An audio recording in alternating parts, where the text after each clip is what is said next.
quiconque boit de cette eau aura encore soif. Celui qui boira de l'eau que moi je lui donnerai, celui-là n'aura jamais soif. L'eau que je lui donnerai deviendra en lui une source d'eau qui jaillira pour la vie éternelle.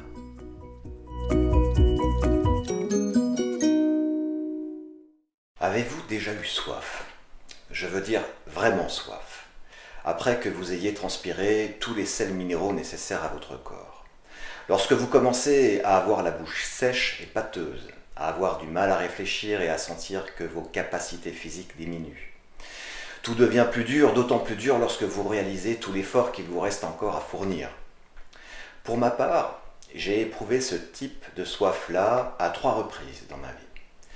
Les 2 premières fois, c'était à l'occasion de randonnées sous un soleil de plomb, lors desquelles j'accompagnais des jeunes, des louveteaux, il y a plus de 25 ans. Et puis, lors d'une randonnée en Corse, il y a 5 ou 6 ans, je me suis retrouvé seul au milieu de la garrigue, à marcher en plein cagnard, avec de l'eau partout autour de moi, puisque le chemin que nous empruntions longeait la Méditerranée, mais de l'eau salée, malheureusement, donc de l'eau non potable. Je devais rejoindre le groupe de marcheurs loin devant moi, j'étais seul sur ces sentiers de grande randonnée. Je ne vous dis pas ma joie lorsque enfin j'ai pu les rejoindre. À ce moment-là, j'ai dû boire quasiment 2 litres en moins de 2 minutes, tellement j'avais soif. Cette sensation de manque, profondément enracinée dans mes souvenirs, ne me quittera probablement jamais. Vous avez probablement déjà ressenti un tel manque au point qu'il se soit inscrit profondément dans votre inconscient. Et lorsque vous venez à manquer, vous sentez monter comme une angoisse.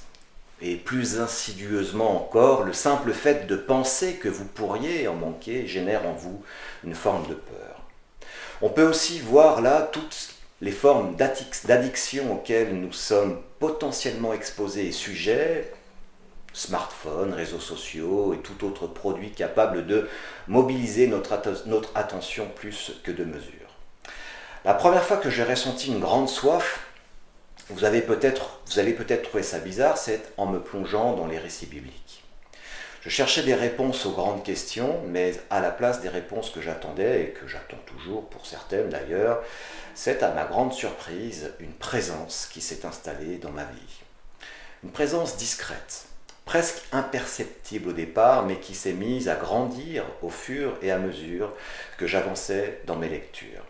J'étais adolescent à l'époque, j'avais l'impression de découvrir un véritable trésor alors, et plus je lisais, plus je découvrais les récits, plus cette présence grandissait et plus j'avais soif. Mais cette soif-là n'avait rien de commun avec d'autres soifs que j'avais pu éprouver jusque-là. C'était parfaitement nouveau et tellement vivifiant. Cette présence-là, si discrète et si respectueuse, avait cette particularité de me remplir sans jamais saturer mon existence. C'est à cette expérience-là que je repense lorsque, dans l'évangile de Jean, Jésus dit de lui qu'il est cette source d'eau vive. Et quiconque boira à cette source-là deviendra lui-même une source d'eau vive dont la force surabondante est ici symbolisée par cette image biblique inouïe de vie éternelle.